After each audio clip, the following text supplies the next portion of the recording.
All right, we are ready to go.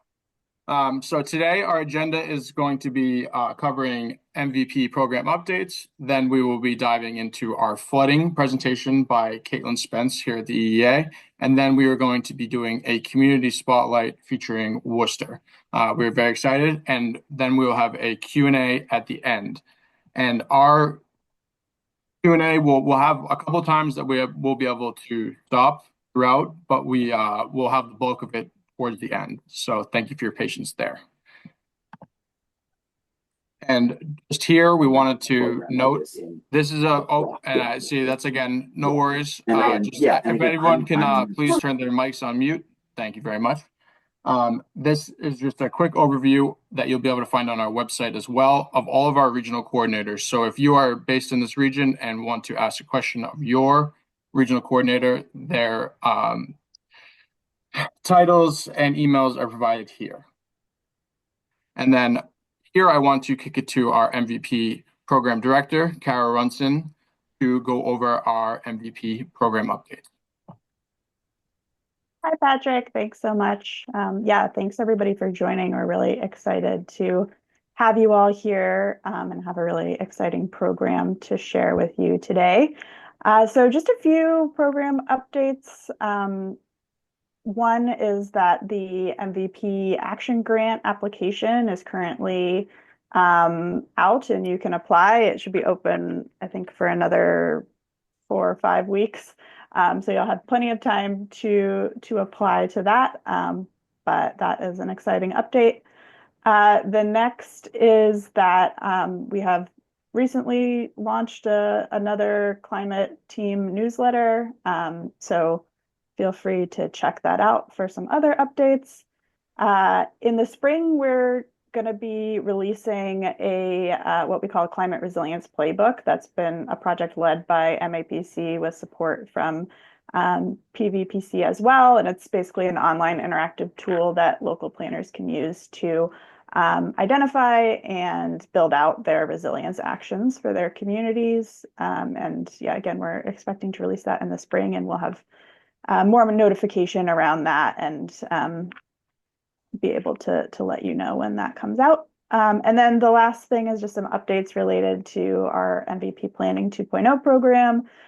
First is that very exciting, the new awards that summed around $3 million were announced last week. So we're really excited to get going with, I believe it's about 33 new communities in that program. So that is very exciting. We have a bunch of updates that we have done to that program based on pilot round feedback.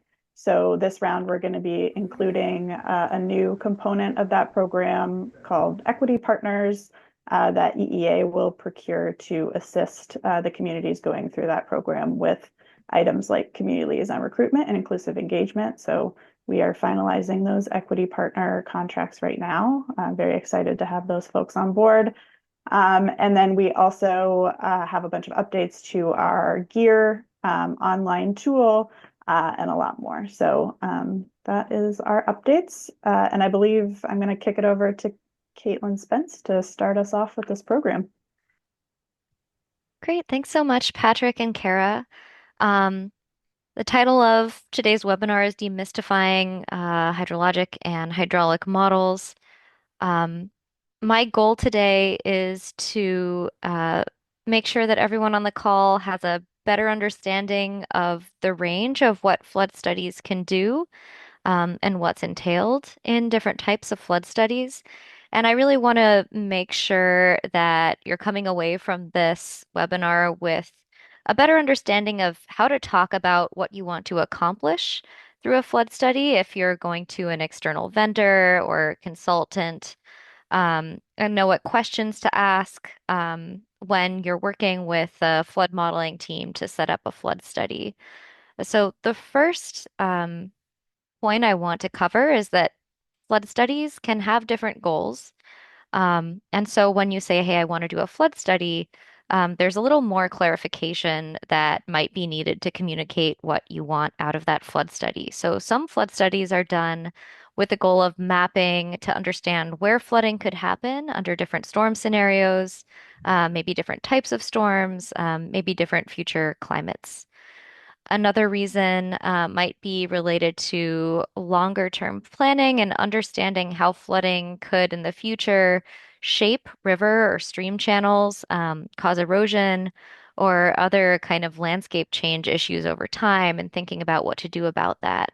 And on that last point, management. So flood studies can be done to say, what can we do to reduce flooding? This might be getting into kind of infrastructure design or green infrastructure design or restoration, testing out different alternatives to see how well they work to reduce flooding. And I want to pause right here because there's a lot of different reasons. Does anyone have anything to contribute that is not already on the page on goals for flood studies? You don't have to speak up. No one has to talk. I can move on.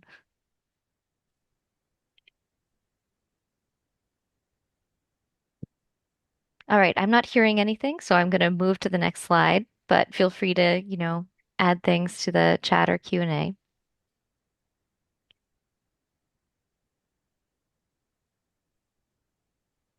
Thanks. So I'm going to talk about some vocabulary that can be involved in flood studies, starting with physical terms that are used by modelers. So one is stage. This is a term used to describe how high water is in a river or stream channel. So this can be a number like the stage is 11 feet. It can also be used in terms of kind of different categories of water stage relative to locally significant thresholds. So one you might hear about is bankful stage, where the water is just like high enough that it's right at the banks of the river or stream, but not quite flooding. Another is flood stage, which typically means the water is high enough that it's starting to cause problems. And there could be different criteria for describing those thresholds in different places. Another term that is important in flood studies is velocity. So, how fast is water moving in terms of distance traveled per time? Um, Another is discharge, which in this technical context means the volume of water passing through a cross section. So, in a river, in a stream, in a pipe, in some kind of flat plane in space per time. So units commonly used in the US are cubic feet per second. More colloquially, this could be described as flow rate or stream flow. Depth is probably pretty self-explanatory, but that's just the distance between water surface and the ground or a river stream bed. Extent, the area covered by flood water. So if you're talking to a flood modeler, you could say, oh, I really want to be able to see the extent of modeled flooding. Um, that might be a term you hear or that you could use. Water quality isn't always the main goal of flood studies, but flood waters can carry contaminants. Water quality is just used to describe dissolved or suspended items and substances in water. So pathogens, sediment, chemicals other than H2O. Next slide.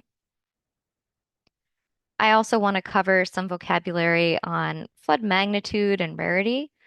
So these are terms you might hear tossed around a lot in flood studies. One is return periods. This is pretty common. It describes how rare a flood is or a precipitation event is in terms of the number of years on average in which a storm is likely to occur. So you've probably heard a 100-year flood or 100-year storm. This means that level of flooding or that level of precipitation has a 1 in 100 chance of occurring or being exceeded in any given year. Similarly, a 10-year storm has a 1 in 10 chance of occurring or being exceeded in a given year. The more technical sounding term, but maybe more intuitive concept is annual exceedance probability. And this kind of describes the same thing that return period does, but uses a different format. And so this is the chance directly that any given flood or storm will be equaled or exceeded in a given year. So a storm with a 1% annual exceedance probability is the same as a 100-year storm. 1 in 100, 1%. Another term that isn't used often, but I find really helpful when thinking about risk and risk management related to flooding is cumulative exceedance probability. And this takes that concept of annual exceedance probability and says, okay, we know the chance of the storm being equaled or exceeded in a given year.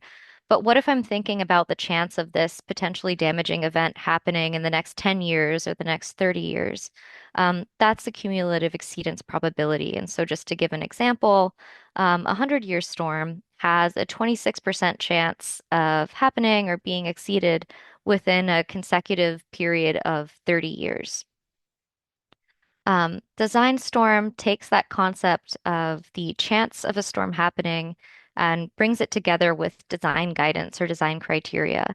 So, a design storm would be a particular return period storm event that's required or recommended as a performance standard in a specific design context. For example, a town might say, hey, we're going to issue this guidance that whenever we're replacing a pipe, in our stormwater system, we want that pipe to be able to convey the amount of water it would need to for a 10-year, 24-hour precipitation event. A design flood is basically the same thing, but instead of talking about an amount of precipitation, we're talking about a particular stream flow with a particular return period used and designed. So, for example, a hospital may be recommended to be designed so that all critical equipment is located above the estimated elevation of a 500-year flood. Next slide. Because there's a lot of vocabulary, I wanted to pause. So if anyone has any terms they'd like to hear more about, now is the time to bring that up and raise a hand or unmute or put it in the chat. Duration. Um, Yeah, so duration, can be used in different contexts, but that can mean the duration of time that a particular asset or location is underwater during flooding. Thank you for piping right up, John. Anyone else?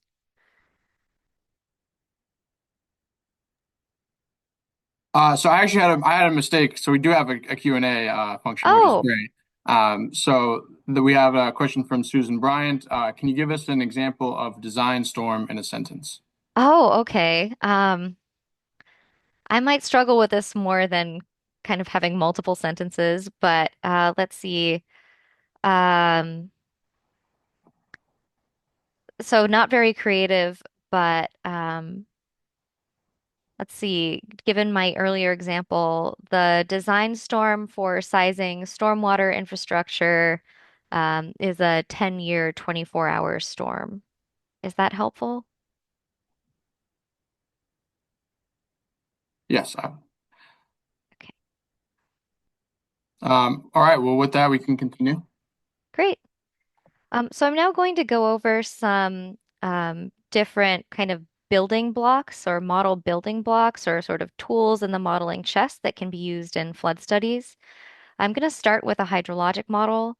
Um, there are a lot of terms that sound very similar, so this can be confusing, but I'm hoping that after this session, if you don't remember exactly what the different terms mean, you'll at least know that there are kind of different options and know to ask when to clarify what a specific modeling term means. So, hydrologic models are about understanding kind of the accounting of how different quantities of water are moving between different parts of the water cycle. So, how much precipitation is coming in, infiltrating into the soil and being stored there, moving away as runoff or stream flow, or evaporating and transpiring, which is just kind of being pumped out of the ground by plants. So inputs to hydrologic models typically are precipitation, temperature, or solar radiation. The output is stream or river discharge, so those volume per time numbers. So this model is more about accounting and less about the physics of how different pieces of water are bouncing off other pieces of water. And if you look at the diagram on the left, you can see that kind of along the accounting framework, there's not just these buckets of precipitation, infiltration and storage, stream flow and evaporation and transpiration, but there's also these kind of different chunks of this watershed in this conceptual diagram. And so the accounting is also typically managing how water is moving between different parts of a watershed in these kind of lumped units. And so hydrologic models can be used to understand a river's flow regime, so how much water is flowing and changing across years and seasons, investigate the influence of climate on river and stream flows, quantify flood design flows, so that's discharge, and less where the water actually is in a landscape, and develop reservoir operating policies and likely many other applications as well. But the key takeaway here is that hydrologic models on their own don't allow mapping flooding, but they can help you understand, for example, what is a 10-year discharge or stream flow in a particular stream, or a 100-year discharge or stream flow in a particular stream. So they can be used as inputs to other types of models in flood studies. Next slide. Um, so another kind of tool I want to cover is a hydraulic model, and these models are about modeling the physics of how different pieces of water are bouncing off of other pieces of water. Um, and these models can be used to map flooding. Hydraulic models on their own, typically you would want the input of, river discharge or stream flow, or potentially water volume. And the output would be more of something you could use for flood mapping. So where is the water? What's its extent, depth, velocity, potentially direction, and elevation? And so hydraulic models can be used for a lot of purposes. Understanding if you have a given river discharge, say a 10-year discharge, what is the elevation and extent of water in a floodplain? Mapping flooding, assessing and diagnosing issues with stormwater infrastructure, comparing infrastructure alternatives, understanding erosion and sedimentation rates, and if there's a water quality module, understanding water quality issues as well. Next slide. So many of you have probably heard of the H&H model, or hydrologic and hydraulic. Um, These models are used to understand how water inputs, precipitation, and incoming flow translate to the hydraulics of flow. And so the output, similarly to hydraulic models, is water location, depth, velocity, elevation, and discharge. So these are kind of integrating the hydrologic sort of accounting performance aspect of hydrologic models with hydraulic models. And so this is a model that you want to use if you want to say, hey, I just want to know where flooding would be in a particular precipitation event. Um, these can be used to map river flooding and stormwater flooding. The diagram on the left is a great example of a display of a H&H model output in a part of the Charles River, created by the Charles River Watershed Association. And you can see that the flooding is mapped for both the Charles River and some areas that are kind of away from any rivers and streams. So this model is set up to map both river flooding and stormwater, or pluvial flooding. And they can be used for pretty much all the reasons and purposes that a hydraulic model can be used for. Next slide. Right. So I've already kind of teased these, but I wanted to make the point that water models, which I'm going to use as kind of a catch-all term for hydrologic, hydraulic, and H&H models, can be used for purposes other than flood studies. So I talked about flow regime, which is really useful for studying just the annual, interannual, and seasonal variability in flow, often used in studies related to aquatic ecosystems and their flow regime needs. Study drought, um, design infrastructure for purposes other than flooding, and understand water quality and water quality management. Are there any other reasons from the audience for using water models?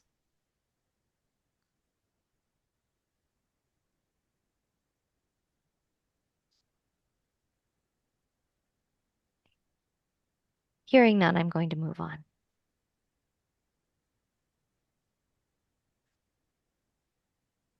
So I'm going to make a few points about what's entailed in setting up a water Caitlin, we model. did get a few in the chat just now. Sorry to interrupt. Oh, vulnerability assessments, flood damage estimates, economic disruption, excellent. Design permitting of projects, also excellent. Um, thank you. All right, so yeah, I want to make some points about what's entailed in setting up a water model, um, and the fact that these kind of tools in the water modeling toolbox that I covered can be used for different purposes. So both images on the left and the right are resulting from hydraulic models. So on the left, we have output from an H&H model used to study riverine and stormwater flooding. On the right, we have a schematic of the setup for a riverine only hydraulic model. And for the audience, the USAC is the Army Corps of Engineers. So this is a diagram from the Army Corps. So I just wanted to make the point that these are both kind of hydraulic models, but they do very different things. So the model on the right maps only where water is rising from in river and stream channels. So the input is likely river discharge. The model on the left maps flooding in river and stream channels as well as on the land surface when water is just falling too fast to run off. And so these models are doing different things, and I think if it's important to, when working with an external consultant on a flood model or a flood study, to just be able to say, hey, here are the things I want the model to be able to do. Here are the types of flooding that I'm interested in, so that you can make sure that you're on the same page about what's needed to set up the model that can do that for you. Next slide. Another point I wanted to make is that these models can be really computationally intensive and have really high, sometimes data needs in order to fully set up the model, and I'll talk more about that later. But often it's important to model water and flooding at a watershed scale to understand kind of the full set of relationships between um, water movement in one part of the watershed and the other part of the watershed. It can also be possible to study a smaller part of the watershed. Um, but when doing modeling at a watershed scale, it can also often be helpful to make choices about where you want to focus the detail of the model and where the model can represent some of these processes in a little less detail. This can be important because it makes setting up the model a lot more achievable, and it also makes it much less computationally intensive to be running the model, and that means you can explore more scenarios and do more runs. So just to illustrate this point on the left, um, again, using the excellent story map from the Charles River flood model, the polygons, the shapes in blue are areas where there's 2D hydraulic simulation, and that just means kind of more detail represented in the hydraulic calculations. And these areas were chosen to cover places where there's kind of more dense development, more sort of stuff at risk of flooding. So places where it's helpful to really have more of that detail in the hydraulic simulations. Other places have less detailed hydraulic calculations. And then on the right, this is the map showing the stormwater conduits in the model. And you can see again that some areas have a lot of detail and a lot of different stormwater conduits represented, and some areas have less detail. So often there are choices to be made spatially about where to really focus the effort and building in those processes, um, and where to put less effort into. There can also be choices to be made about, we're really not going to try to catch all the really small pipes. We're going to only focus on stormwater drainage infrastructure that's, above a certain diameter, or there can be other ways of making that choice as well. So that's just something to keep in mind. Next slide. So I talked about different models as building blocks. I also want to talk about some of the somewhat colloquial terms that can be used to describe water models, um, which are sometimes used to mean different things depending on the context. So you might hear the term stormwater model. This can mean a few different things. It could refer to a hydraulic model or an H&H model, which maybe simulates the hydraulics of water on the land surface and as it moves through stormwater infrastructure Typically, the emphasis is on the land surface and stormwater infrastructure, though river and stream channels might also be modeled. Alternatively, models could be used to map flooding, identify or compare stormwater infrastructure improvements. They can also have a focus on water quality more than flooding in some cases. Drainage models are typically a stormwater model with an explicit focus on infrastructure for moving water away from places where it could flood. So typically, if a study is conducted with what's described as a drainage model, the goal is often identifying areas where the drainage infrastructure could be improved, compare alternatives for updating or changing stormwater infrastructure. So there's typically a focus on design. And so these may or may not be set up with kind of the goal of mapping flooding on the land surface. Watershed model, this term I think I've heard used in the widest spread of contexts and settings and kind of model setups. So this could just mean a hydrologic model that models the whole watershed, and the goal is about understanding discharge. Um, this could be used to understand water quality on a watershed scale. Um, or it could be used to describe an integrated H&H model where there's a focus on mapping flooding. So I think just be aware that this could mean a lot of things. So seek clarity.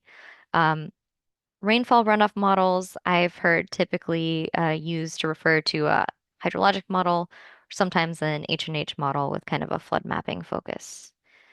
Um, so I see some questions in the chat, and um, so apparently from Eileen, um, apparently an H&H model would be needed for proposed work in the floodway. How would that model show that limitation could be overcome? So I, please, anyone who's has better understanding weigh in. But my understanding is that in the regulatory floodway, um, there's typically a need to show that any work would not negatively affect the hydraulics of water flow. So yes, an H model could be used to show that. A hydraulic model could also be used to show that. And what you need to do would be kind of model the whatever structure or intervention was happening in the floodway and compare model results before and after. And now I just want to qualify that I've never done that kind of modeling study and I'm not an expert on what would be entailed. So I imagine there would be some regulations and guidance from FEMA on the best technical way to do that study. But I think that would be kind of the core of what would need to be done. From Stephanie, I see a question. Do drainage or stormwater models typically include natural basins for storage within the landscape? I think that would be a modeling choice. So, a drainage model, depending on how it's set up, might have a good representation of elevation, and I'll get more into sort of data needs shortly. But I think if that was a goal for the modeling study, it would be important to make that clear with the flood modeling team you're working with kind of at the outset of the project. I hope that's helpful. All right. Next slide. Data needs. So I'm glad we all seem to be heading in this direction. Um, to set up hydrologic or hydraulic models, there are a few data sets that are needed to kind of make sure that the model has what it needs to represent processes that it is going to simulate. A lot of these are typically publicly available. So elevation data, you would need a digital elevation model. That's really important for hydraulic models, especially those that are representing kind of land surface, stormwater, pluvial flooding. Um, to understand how water is going to move over the land surface. Soil properties data, that's really helpful for being able to model how fast water is going to sink into or infiltrate into the soil and also how it's going to move in the subsurface. Um, Hydrography data, and that just means where are the rivers, where are the streams, where are the lakes, so where are the water features. Um, Land cover data, which are important for understanding kind of the friction and the hydraulics of how water is flowing over land. Um, and stream flow data at river and stream gauges really helpful for just kind of checking that the model is simulating the flow of water in a way that resembles how it actually flows in the real world. Um, there's also a lot of data sources depending on the model purpose that might be necessary, which could require some work to develop. So if there's a need to have elevation data that's more refined than what's available through public sources, that might take some work, maybe sending out a surveyor, potentially more detailed soils data. Again, kind of sending out a field crew to take measurements. Bathymetry data is something that's not always easy to find, and that's kind of it's like topography data, but for a river or stream channel. So what's under the water surface. Um, Documentation of where flooding has happened in the past. This is a good data source for just kind of confirming that the model is simulating things right and being able to tweak the model so it's doing a better job. This is especially important for stormwater flooding because there's typically not river or stream gauges that can tell you and confirm publicly like where flooding has happened. So having kind of a point on the map that says in this event this flooded is really helpful for model setup. Um, Flow monitoring and stormwater pipes might also be something that I did not put on the slide, but can be really helpful for setting up a stormwater model, um, as well as stormwater infrastructure data. Um, to be able to really represent stormwater infrastructure influence on flooding well. Often it's helpful to have data that might not be readily available, might need to be developed by looking at architectural or record drawings, or by sending people out into the field to kind of confirm the shape and elevation of the stormwater infrastructure. Uh, Next slide. So I'm going to wrap up there. Thanks everyone for your attention. Um, but just to cover some takeaways, not all water models are designed for flooding. Flood studies can have different goals, even though it sounds like they might all be doing roughly the same thing. They incorporate different processes. So there might be a model that's focused just on river flooding. Some might be focused on stormwater and river flooding. Um, some models may represent different parts of the modeled area in more detail than others, so it's helpful to have priorities. Some field data collection or background research may be necessary to set up a flood model, so it might take some work before you're ready to kind of get up and go. Um, some terms related to flood modeling don't have a precise definition and might be used to mean different things by different people in different contexts. So um, what can you do about all these takeaways? So ask what a proposed model is designed for. Um, how does it represent flooding? What kinds of flooding does it represent? Be clear about what you want to learn from the flood study, what products you need. Um, Identify which areas of more are of most interest, and be ready kind of at the outset to talk about what data will be needed to set up a model that meets project needs. So that is it for my presentation. I want to turn it over to, I think, Edwin before we pause for questions. Thank you, Caitlin, and hopefully it has been helpful for everyone. So last but not least, we also would like to share a few updates that our Office of Climate Science, which Caitlin and myself are part of, that we have developed through the last 1 year since the last webinar that we had in 2024. So many of you are probably familiar, may have used and probably are actively using the Climate Resilience Design Standards tool. For those who are not familiar with this tool, basically this is a screening tool for your project or asset to evaluate the hazard exposure and also to evaluate the risk and give the rating for that. And also it will provide recommended design standards for a project. So what is new is that recently there has been an update that new heat metrics have been provided as a part of the tool update. And also there is a coastal flood maps where wave action water elevation is also included as a feature there. So other than that, we also want to remind everyone that we are here with technical assistance office hour sessions also.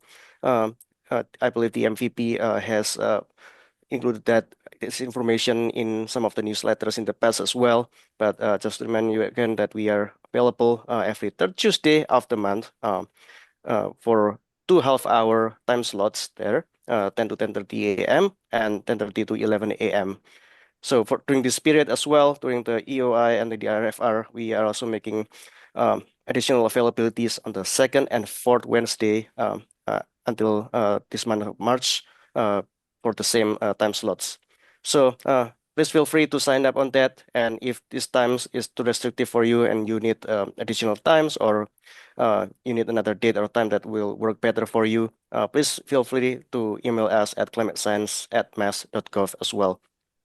And lastly, again, as a reminder that last year we had another winter webinar briefing where we provided some technical discussions and guides for the climate resilient design standard tool, as well as our resilient maps and data center, which includes the climate projection dashboard and the climate and hazards viewer. So that webinar is now available on the YouTube and the EA YouTube channel. Feel free to check, and if you like to, we can also provide a link to the YouTube for that channel as well. So with that, I would like to wrap up. Thank you. Thank you, Edwin, and thank you, Caitlin, for the excellent presentation. And so from here, we are going to be transitioning to our Worcester Community Spotlight. If you give me 1 second.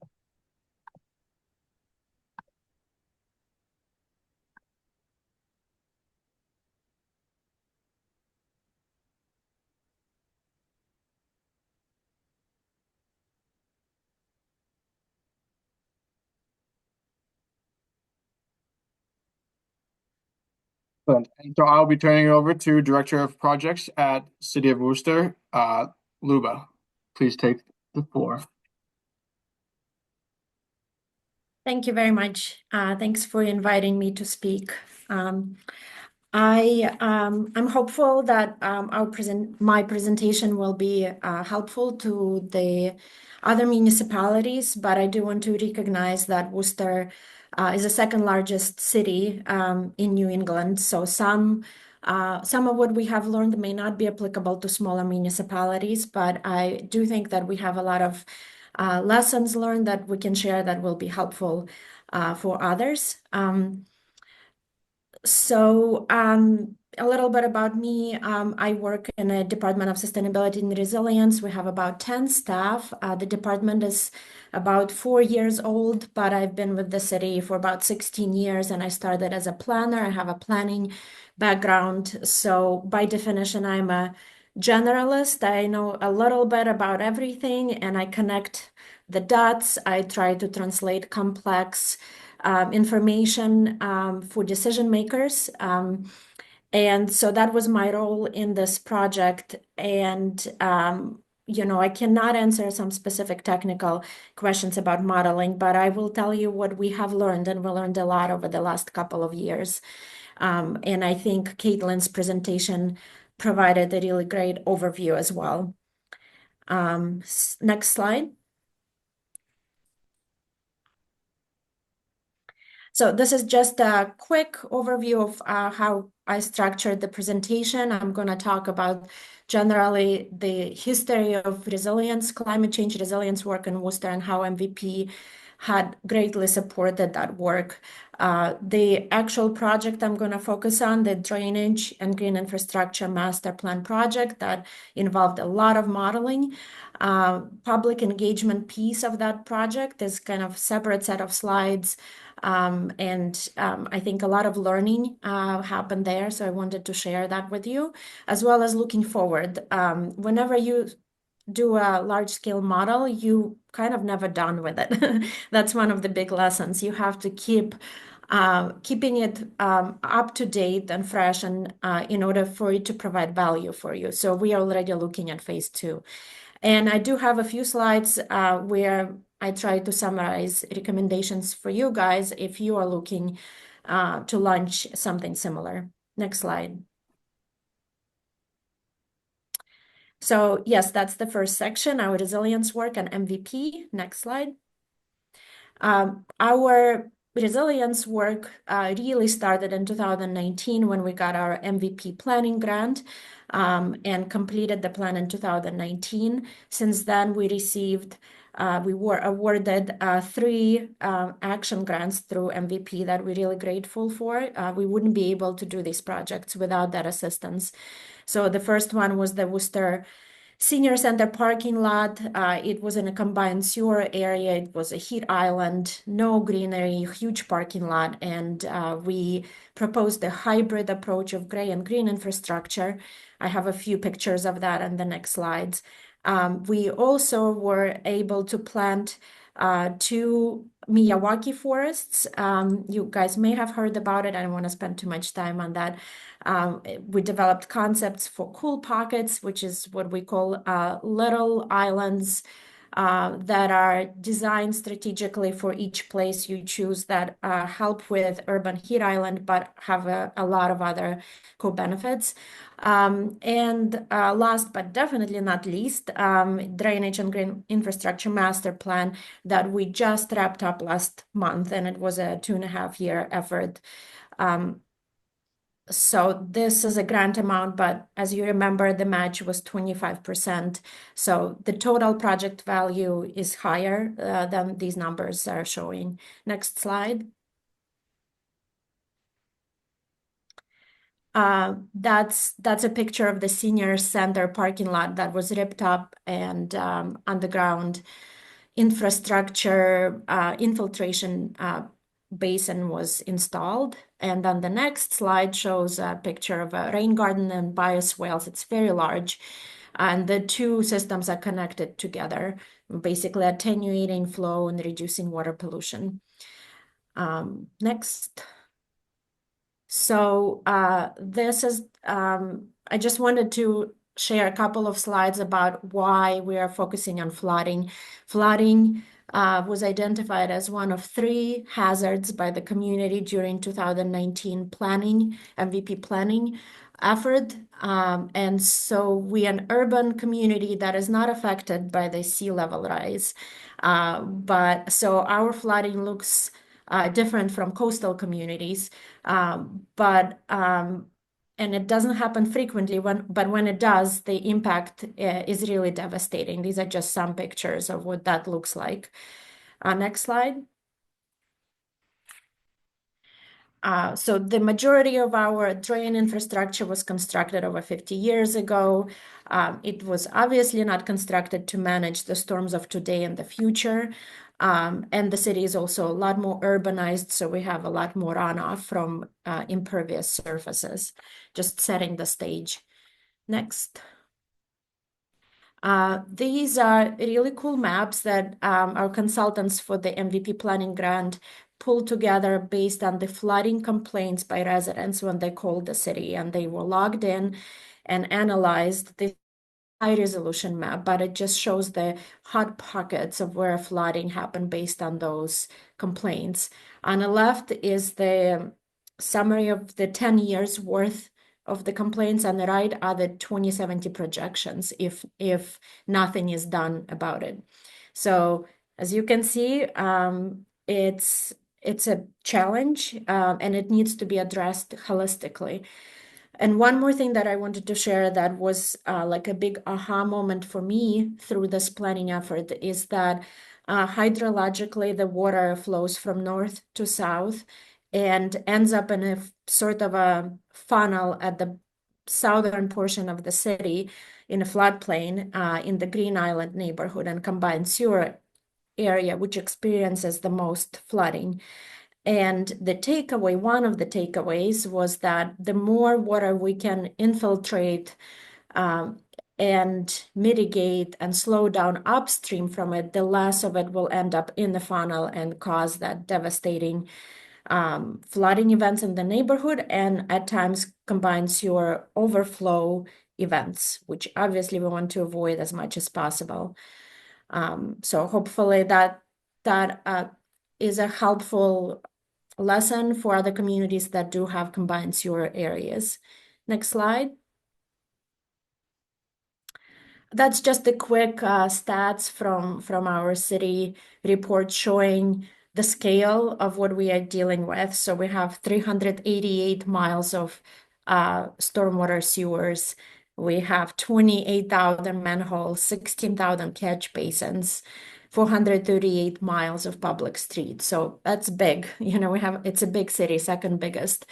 And for that means we have a bigger challenge than maybe smaller communities have to face. Next one.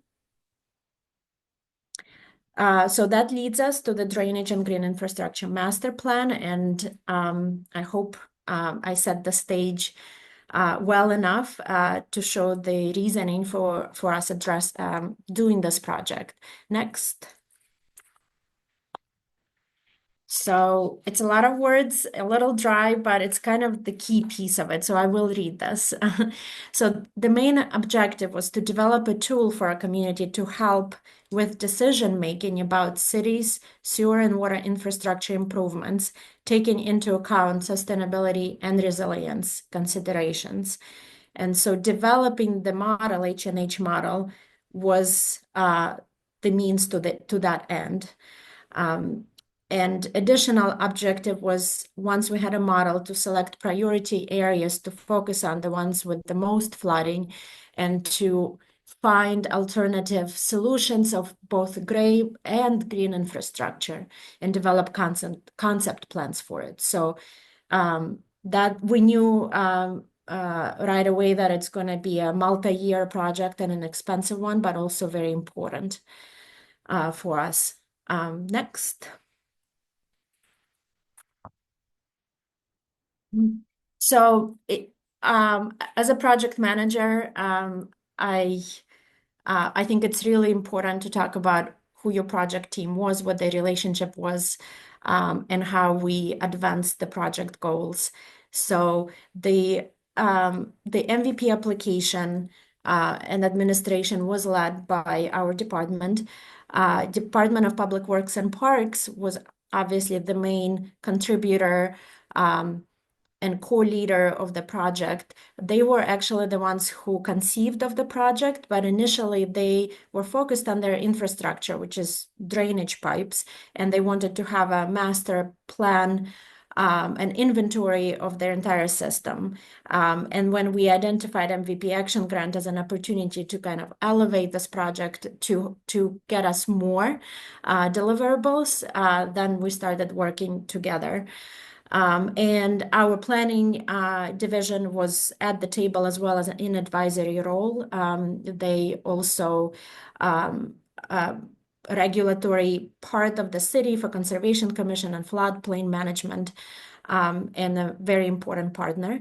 Our consultant team were Weston and Sampson. They developed the H&H model, plan development, and obviously include experts on modeling as well as nature-based solutions. Next. So there are a couple of steps of the project. I'm going to go quickly through them. So next slide is gathering hydrologic data. So hopefully it will start echoing from what Caitlin was saying. Next slide. So there's a hydrologic piece and hydraulic piece. Hydrologic data, the purpose is to establish how much stormwater runoff is generated in the city. And the data was mostly gathered from the desktop, right? Not based on a survey in the field. So all these data pieces, what's the area, what's the land cover, the percentage of impervious surfaces, the slope, how fast the soil infiltrates water, because we have a lot of clay soils. So even if it's wooded, but clay, it may not infiltrate as effectively as other type of soils. So all this data is an input, it goes in, and certain assumptions are made, and it feeds into the larger H&H data set. And the model that Weston and Sampson used for this effort was PC Swim. Next.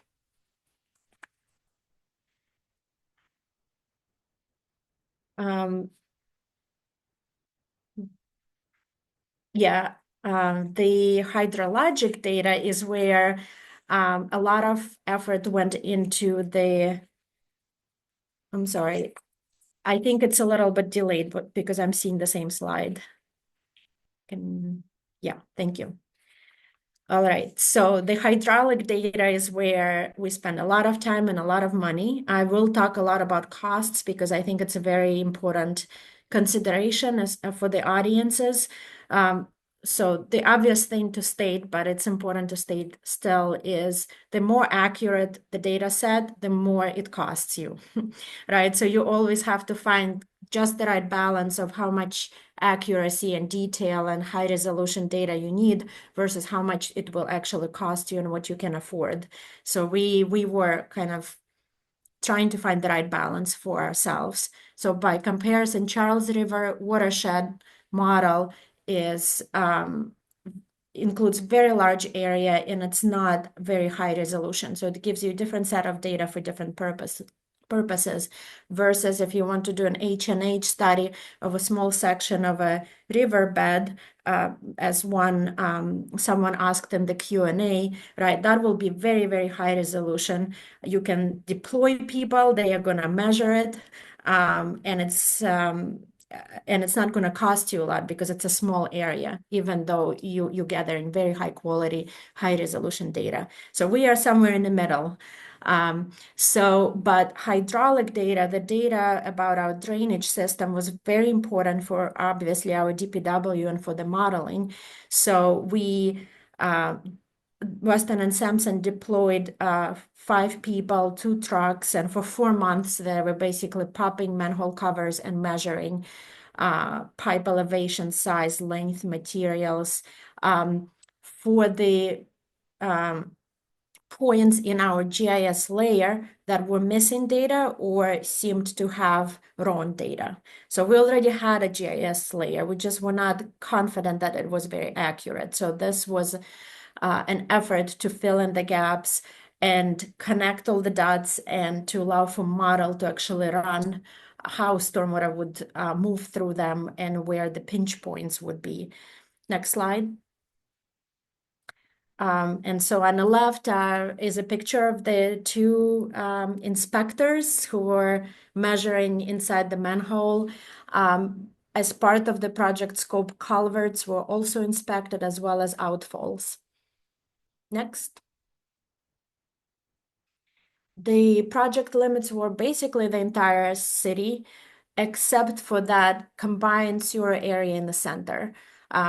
It has very different characteristics. It's a much more complex system, and it was already being studied through different project scope by different consultants. So we excluded it for phase 1, and our intent is to connect to it in the future phases of this project. Next. As I mentioned, our H&H model used PC swim model. There are the rain events that were plugged in, but I did want to mention that once you have a model, you can put in any rain event, and it will tell you what it would look like in terms of flooding in a city. So we're not restricted to these particular events, but those were the basic rain events, stormwater events that were plugged into the model for phase 1. Next. So once we had the model put together based on the hydrologic and hydraulic data inputs that I talked about, the next part of the project was selecting priority areas to focus on and develop a list of gray and green infrastructure projects that could alleviate flooding with an ultimate intent of having less water reach down into the Green Island area and combined sewer area to cause flooding there. So there were 48 sub areas. We internally, as a project team, looked at a table that kind of compared each sub area and amount of flooding, the velocity of it, the impact to the people living there, how many people were affected, and also whether or not it was in the environmental justice area. So we came up with four areas. And next slide.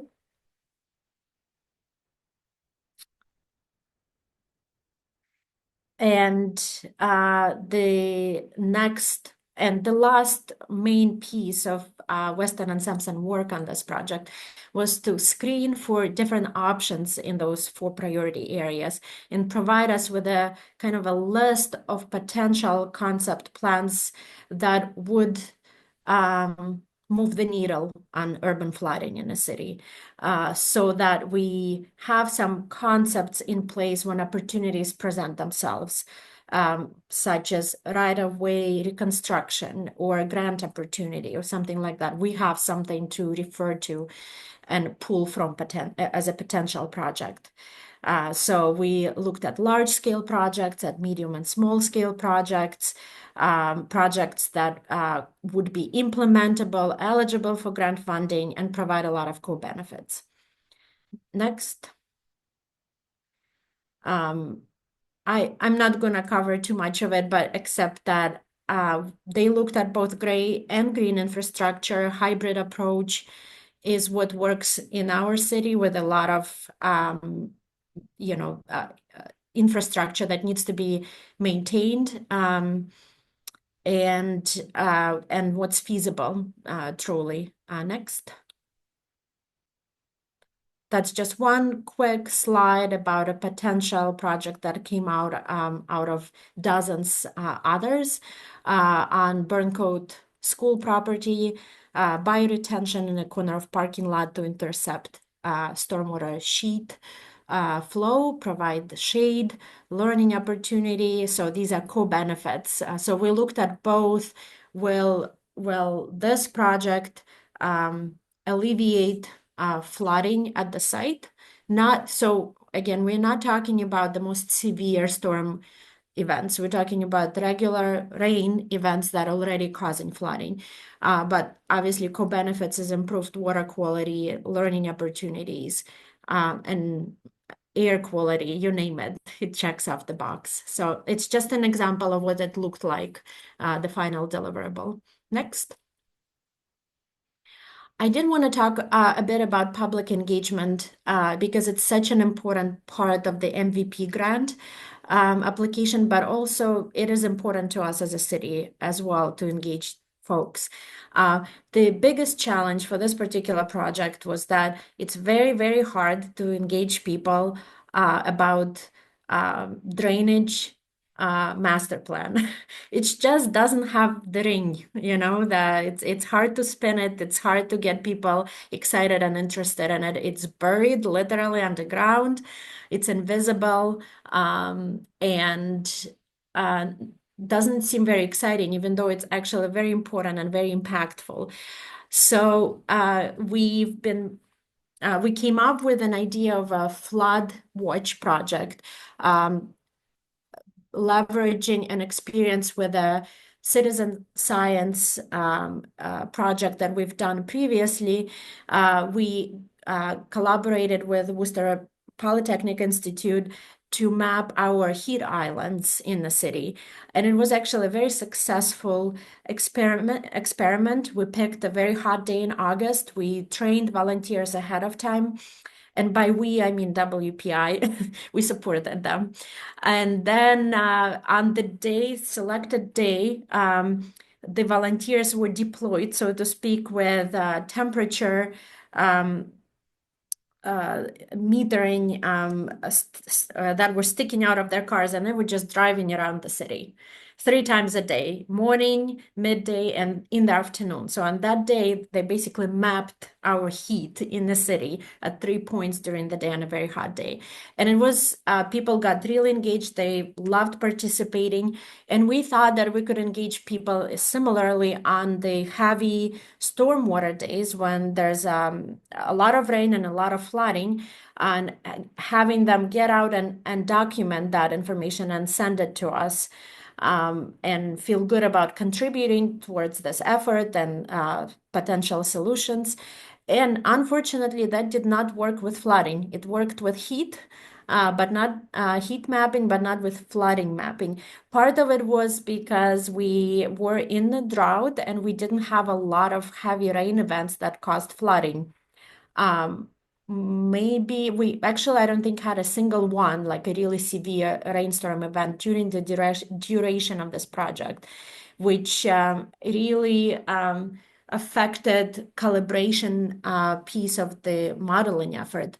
But also because there wasn't in one day announced big weather forecast is also difficult in our area. You know, they can tell you a big storm is coming, and 3 hours later it veers off the path and it goes somewhere else, right? Like we couldn't tell people, guys, tomorrow is the day. Please go and tell us what you're seeing on the street. So that didn't happen, and we learned from it. So I feel it's important to share what did not work and why. Next slide. So flood watch is what we called it. Had limited participation. But the other piece of public engagement worked exceedingly well. We called it sustainable yard designs. And so we posted an opportunity on a social media post saying, hey, do you experience flooding? Do you live in these areas, environmental justice areas? Would you like a free design of your yard that would prevent your home from being flooded? We got over 100 signups in less than 24 hours, and we had to close it because just getting from 100 to 4 was already a task in itself. So that was really, really exciting for people. They explained why they needed, and it was a great experience to be part of. So it was me and my colleague who went on site visits to those selected 4 properties with 3 Weston and Sampson green infrastructure experts, where we talked to the owners, look at those properties and mapped opportunities for improvement. And I do have a few slides. We have 4 case studies. I think there was a lot of learning there, and it was a great project overall. Public workshops and presentations is obviously something that absolutely has to be done and be out there and accessible and available for the public. Not many people showed up for those, but they are available for on the website, and I think it's an important resource. Next. So just a little bit more on sustainable yard designs. We got the highest level of public engagement. The cost estimates for the designs ranged from $20,000 to $40,000, and that's a really important number to be aware of, because if we're engaging environmental justice community or low income community, we need to be cognizant of the cost and think about how to support them. So one of the feedback from people who received the recommendations, the property owners, was that we needed not just give them all the recommendations, but also to prioritize them in terms of lowest cost, highest impact first. What can they start with that they can do themselves and not have to hire anyone for? And for the most part, it was planting specific types of shrubs and trees in targeted parts of the yard that would slow down and infiltrate water. Everything else was more expensive and more difficult to implement. And potential grant opportunities to provide assistance with implementation of those designs in the EJ area is something that I personally am toying with as an idea in the future. Next. I'll go quickly through these 4 slides. The case studies are 4 PDFs available on our website, and you can download and review them. But the general structure was after the site visit, the existing conditions, the plans included existing conditions with photos showing what the engineer saw and what it meant. And the next one is the site plan of the proposed changes to the site: stone aprons, rain gardens, swales, dams. So very, very specific to each particular site, because that's the only way to do it, right? It has to be customized to that particular site. We cannot talk in generalities. It's not going to work. Next. And yeah, that's the last part of the site plan that provides very specific and helpful information for people about what species to plant, where to learn more about them. I feel like these plans gave as much information as you could think of giving to a homeowner who is not a specialist. I'm sorry, not an expert, but it was a very accessible information.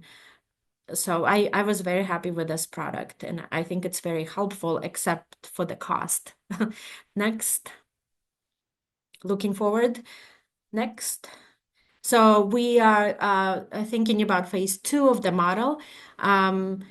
What we need an integrated higher accuracy model to evaluate proposed solution implementation and to support future design efforts. So the purpose of our model, as we see it, is to be able to help decision makers to identify high priority projects for infrastructure improvements. Where's the biggest bang for a buck? Where do we make the biggest difference from the climate change resilience perspective as well as a sustainability perspective? Because right now, I don't think we have one way to decide. And this is a tool that really helps us to make those decisions and then support them and defend them, I guess. We need to calibrate the model. We faced the drought, so we had limited opportunities to do that. We want to gauge, meter, monitor our streams. We need to include more detailed information about open channels and water bodies. So that goes back to that hydrologic model that it was mostly desktop analysis. Now we want our consultants to go out and gather data in the field. We need to incorporate that, what we call a donut hole, the combined sewer area in the at the southern portion of the city. And we would also like to provide what they call two-dimensional flooding modeling results. That's the picture of it. It just shows how the flooding spreads, with the red being most flooding and green less. And so visually it just helps also to understand what that would look like and make decisions about solutions. Next. Recommendations for the municipalities. I'll go quick. I know I'm sorry, running out of time. Next. So if you're thinking of a similar project, and Caitlin said exactly the same, you need to start with a question. Do you need a model? And why do you need the model? For what purpose? And what's the extent of it, right?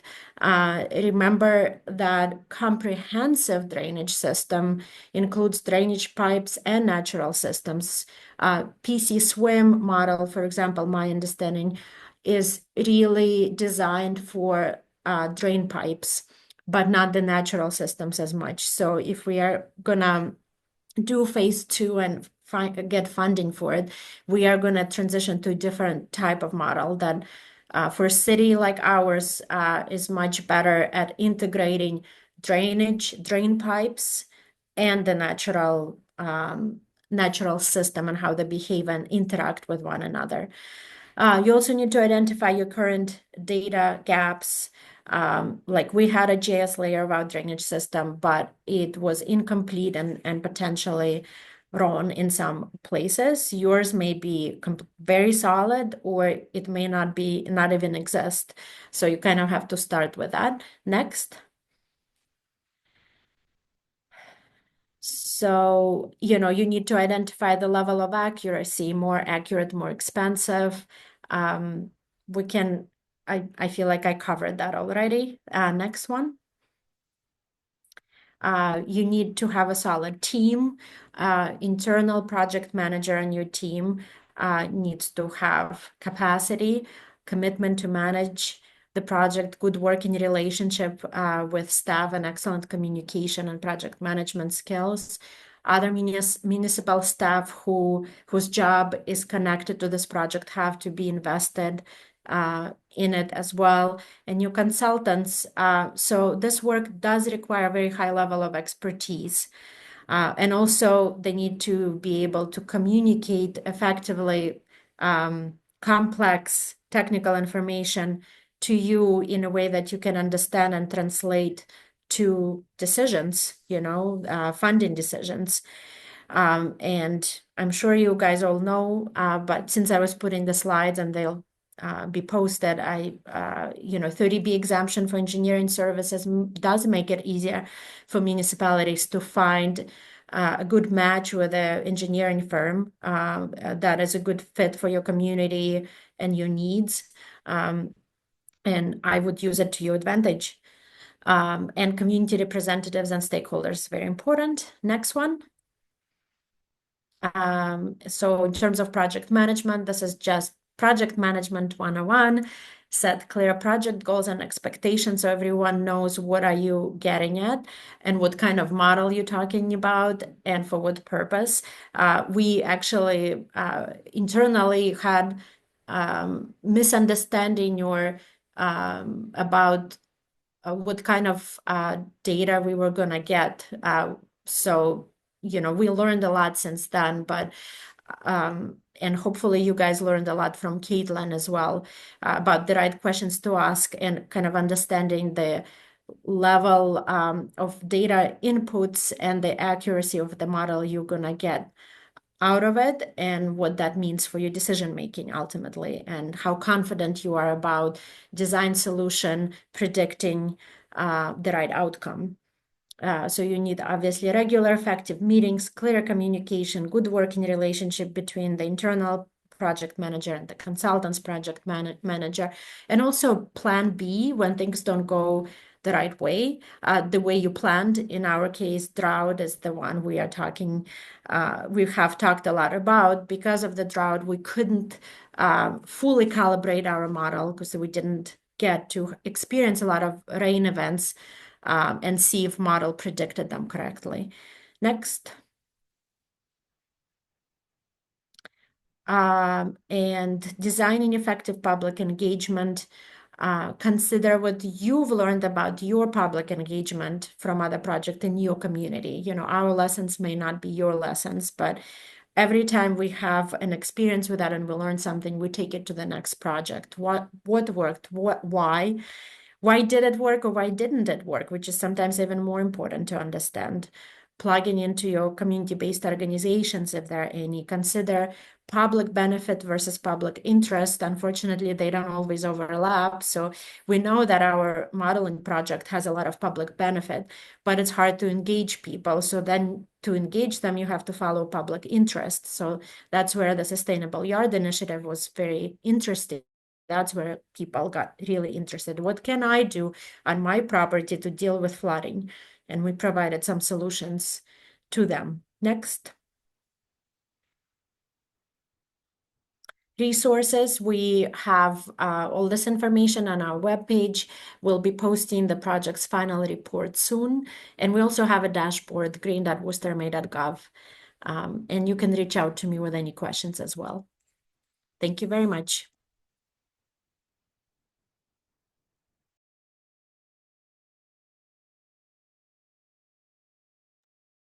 Thank you so much, Luba. Excellent presentation. So for now, we will be shifting over to our Q&A side of things. And so what we're just going to do is simply, we've had a few put in the chat. We are just going to open it up to everyone. If you have any questions, whether it be related to the MVP team, to the Worcester project, or to our OCS presentation, please jump in and feel free to either raise your hand or put them in the Q&A. And we're excited to hear from people.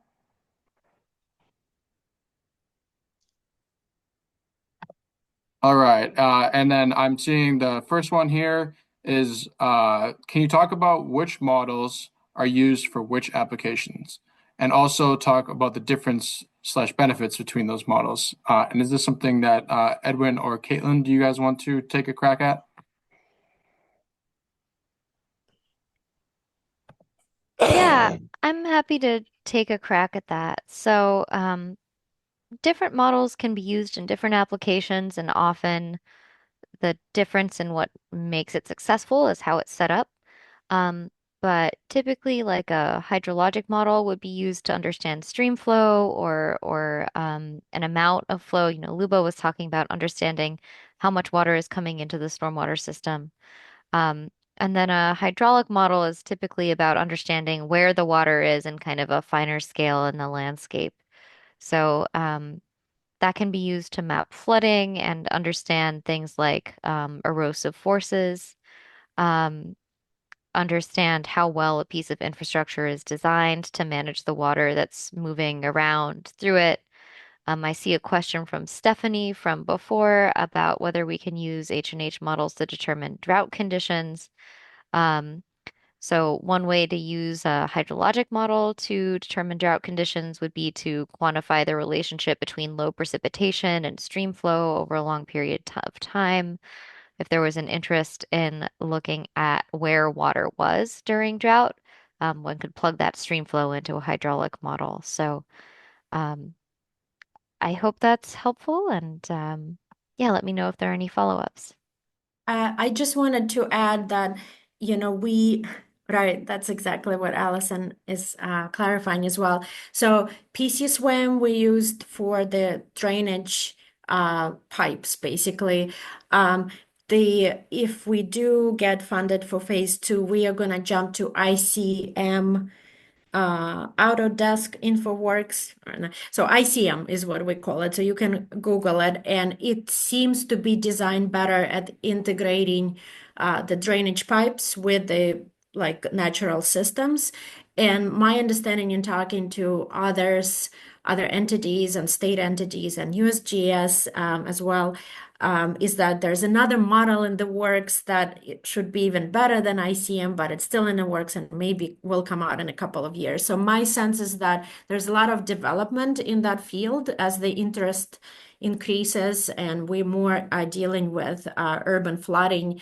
And we can't really separate in most municipalities the natural systems from our gray infrastructure. We need like a really good model that can integrate both. But HEC RAS is, yes, is the one model. My understanding is that the only model that I understand is acceptable by FEMA if you want to change floodplain delineations in your community. And that is like a Cadillac version of the modeling, but solely focusing on natural system streams. So it's like you have to go in the stream, you gotta put like really great flow meters, you have to measure everything about that stream and surrounding areas. And it's very expensive because it requires a lot of labor, especially for streams that are not straight, but like meandering and within the city.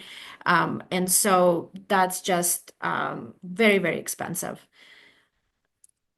Thanks. Yes, I back up everything Luba said on that. And Luba, I think are you responding to Allison Perlman in the question about PC swim? Yeah, back up everything Luba said. I don't think I'm fully aware of all the different tools and capabilities built into PC swim and HEC-RAS, but as Luba said, PC swim was developed with drainage pipe modeling in mind, and so it has some of the functions that you need to model river flooding. But HEC-RAS is developed more with stream and river flooding in mind. So those are kind of just different focuses. Luba's point about HEC-RAS being used to the acceptable modeling software for updating FEMA maps, which are riverine focused. Great point, great use case for using HEC-RAS. And for 1D versus 2D models, so 1D hydraulic models are kind of simplifying the hydraulic calculations to focus and flow in one direction, whereas 2D models will have more of a grid or a mesh that's simulating flow moving in multiple directions. Um, Both can be good for flood modeling, but 2D will have a little bit more detail and a little bit more process resolution. So especially if it's a finely resolved 2D model, you can get pretty detailed, like land surface flood simulations. Thank you, Caitlin. And then I just want to ask Tom. I see that you have a question. Please jump in. Yeah. Hi, my name is Tom Siak. I'm in Wayland, and we have the Sudbury River, and there's a piece of old infrastructure in the river, which is an obvious major restriction and exacerbates flooding in the center of town. So modeling that and quantifying that is certainly in order. But my question is really about the MVP program. That infrastructure is owned by MBTA, and uh, TCR is involved with it as well. It's a bit complicated.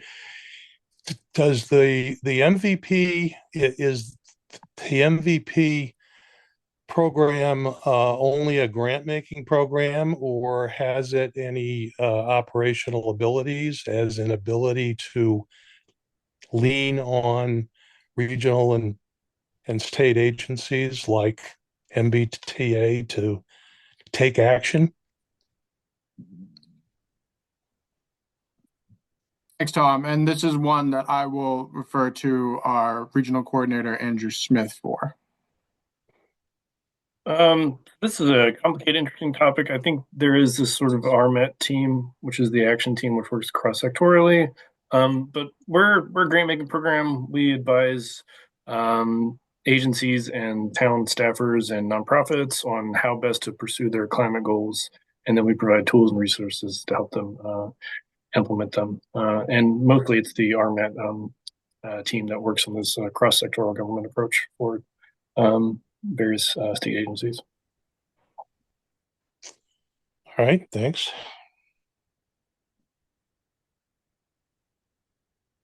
All right, and then next we have, is there a model that integrates stormwater / riverine and tidal flooding and erosive forces? Are multiple models needed? And this would be one for Caitlin or Edwin. I want to say there are a bunch of different modeling softwares out there that do different things and integrate different processes. I think you'd want to talk with whoever you're working with about how to best achieve your goals, um, and what simplifications could be made. I know that, in Massachusetts, we have all these different processes kind of colliding in a lot of places on our coast where there's stormwater flooding and rivers and potentially coastal storms happening at the same time. So, um, there can be the interaction of many forces. And so I think, um, that sounds like a situation where you'd want to talk with the team you're working with and think about, how to represent different things, whether you need multiple models or how to kind of set up different pieces of that system. Great. And then one more is from Robert Cairns, and it is, can you talk about what models different agencies like to see for projects? So examples are Mass DOT, Mass DEP, or the U.S. Army Corps of Engineers.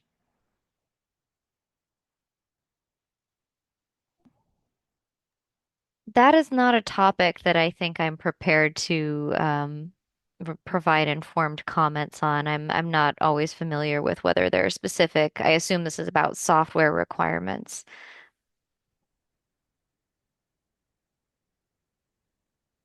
Great. Yeah, thank you. And Robert, this is something that we're happy to follow up on when we can kind of have a more informed answer.